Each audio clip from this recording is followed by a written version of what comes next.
Welcome to our step-by-step guide on how to add your college information to your Facebook page. Let's get started. Begin by opening the Facebook app and logging into your account.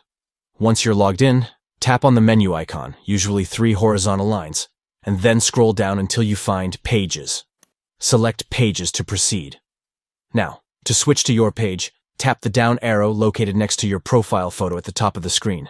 Choose the specific page you want to switch to from the list. Once you've switched to your page, tap on your page's profile picture. Look for the edit icon at the top right corner and give it a tap. Scroll down the page until you find Edit Your About info at the bottom. Under the Education section, tap Add College.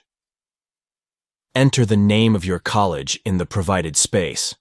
After adding your college details, don't forget to tap Save at the bottom to confirm the changes.